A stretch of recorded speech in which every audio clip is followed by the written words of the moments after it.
Hi అండి. ఇక్కడ ఈ ఊర్లో మామగారి దగ్గరికి అయితే వచ్చాను. ఆవిడైతే చేపలు అయితే చేసుకుంటూ ఉన్నారు చాలా ఓపికగా. యాక్చువల్గా మనం ఒకవేళ అన్నీ తిన్నా సరే మార్కెట్లోనే చేయించుకుని చేసుకుంటూ ఉంటాం. బట్ ఆవిడకి అలా నచ్చదంట. ఆవిడకే స్వయంగా చేసుకోవడం ఇష్టమంట. ఈ ఇంత వయసులో కూడా ఆవిడంత ఓపికగా చేసుకుంటున్నందుకు చెప్పుకోవచ్చు.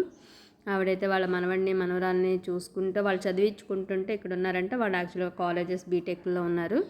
సో ఆవిడైతే చాలా చక్కగా మంచిగా రిసీవ్ చేసుకుని అయితే మాట్లాడుతూ ఉన్నారు. ఈ గురకలు చేస్తానమ్మా కూర ఉండాలి అంటూ.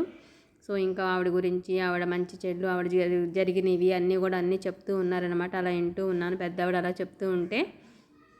కానీ చాలా ముచ్చటేసింది ఆ వయసులో ఆవిడంత ఓపిక కూర్చుని ఒక్కోటి అలా గీరుకుంటూ చేస్తూ ఉంటే. మనకు తినటానికి ఉండే శ్రద్ధ చేయడానికి అయితే ఉండదు. ఏమంటారు? ఇక్కడైతే మా అమ్మగారు మళ్ళీ ఇంటర్వ్యూ స్టార్ట్ చేశారు నాతో. ఏమ్మా ఏం చేసి వచ్చావు అక్కడ, ఏం మాట్లాడావు అది ఇది అంటూ. సో ఫస్ట్ టైం ఒక ఆవిడైతే అమ్మ మీది ఏ ఛానల్ అమ్మ, నేను సబ్స్క్రైబ్ చేసుకుంటాను, నాకు కొంచెం తెలియదమ్మా ఎలా చేయాలో, కొంచెం చేసి పెట్టమ్మా ఫోన్లోనైతే ఫోన్ తెచ్చిచ్చారు ఈవిడ. సో ఇంకా ఆవిడ ఫోన్ తీసుకొచ్చిన తర్వాత అయితే నేను దాన్ని మన ఛానల్ అయితే సర్చ్ చేసి వాళ్ళకి సబ్స్క్రైబ్ చేసి అయితే ఇచ్చాను. ఈవిడైతే నాన్ స్టాప్ మాట్లాడుతూనే ఉన్నారు ఏదో ఒకటి అదే నీదేం చెప్తూ. కానీ బట్ చాలా ఆప్యాయంగా అయితే మాట్లాడుతూ మంచిగా అయితే రిసీవ్ చేసుకున్నారు. ఇంకా తెలిసిన పిల్లతో మాట్లాడిన టైప్లో. అదే కదా ఎక్స్పెక్ట్ చేస్తూ ఉంటాము.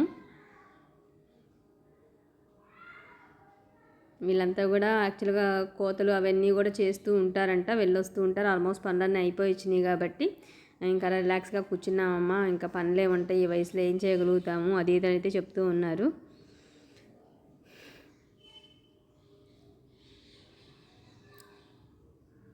Please watch it, subscribe.